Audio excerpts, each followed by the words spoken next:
Proverbs Chapter 6 through the Bible. Part 5. Warning against sex sins. Now he comes back to the great sin in our contemporary society, the sex sins. The warning again concerns the strange woman, the prostitute. It is that which can wreck the life of a young man more than anything else. The sex sins, the sins of adultery, are the great sins of our day. No one can calculate the lives that have been absolutely wrecked and ruined because of them. Oh, how many marriages are broken up today because of them? Hollywood, novels, popular songs all play on the same old theme, the triangle. There is the married couple and the third party, man or woman, who is breaking up the marriage. Proverbs has much to say about them. To keep thee from the evil woman, from the flattery of the tongue of a strange woman. Lust not after her beauty in thine heart, neither let her take thee with her eyelids. Proverbs 6 verses 24 and 25. Notice that the young man is not to lust after her beauty in his heart. We have just learned, keep thy heart with all diligence, for out of it are the issues of life. Proverbs 4 verse 23. Also notice how the young man is warned against her flattery, her beauty, her fluttering eyelids. Jesus said, Ye have heard that it was said by them of old time, Thou shalt not commit adultery. But I say unto you, that whosoever looketh on a woman to lust after her hath committed adultery with her already in his heart. Matthew 5 verses 27 and 28. The whole sinful thought begins down in the human heart. For by means of a whorish woman a man is brought to a piece of bread, and the adulteress will hunt for the precious life. Proverbs 6 verse 26. How many men have been ruined like that? I think we would all be shocked if we knew how many office wives there are. We have no idea of the number of people who are blackmailed today because of illicit sex. We hear of only a few.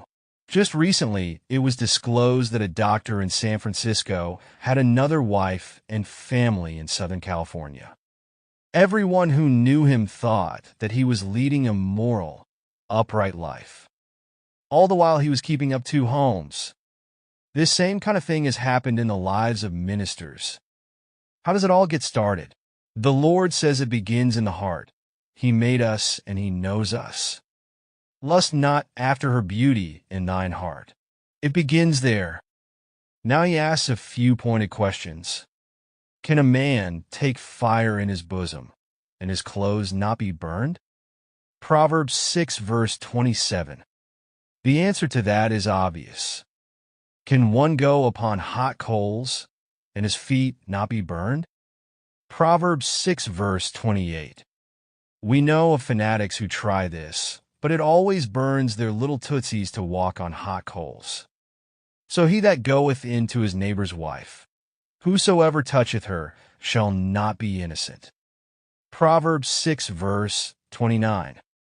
If a man commits adultery, he is not innocent. He has no plea whatsoever. Now notice the illustration.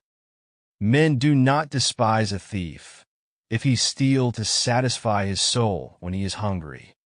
Proverbs 6 verse 30. If a man steals because he is hungry, our sympathy goes out to him. A man was arrested for stealing in my community recently, and it was found that he had some little children at home who were hungry. In a case like that, you don't judge him, you want to help him. Men do not despise a thief, if he steal to satisfy his soul when he is hungry. But if he be found, he shall restore 7-fold. He shall give all the substance of his house. Proverbs 6 verse 31. He can mortgage his house to repay it. But whoso committeth adultery with a woman lacketh understanding. He that doeth it destroyeth his own soul. Proverbs 6 verse 32. Again I draw an illustration from my own locality. A man walked into another man's room the other day, drew a gun, and shot the man dead. Why? Well, when the story came out, the man was exonerated. His home had been absolutely destroyed by the lust of the man he killed. Whoso committeth adultery with a woman lacketh understanding. He that doeth it destroyeth his own soul. A wound and dishonor shall he get, and his reproach shall not be wiped away. Proverbs 6 verse 33. Committing adultery is something that will scar his soul for life.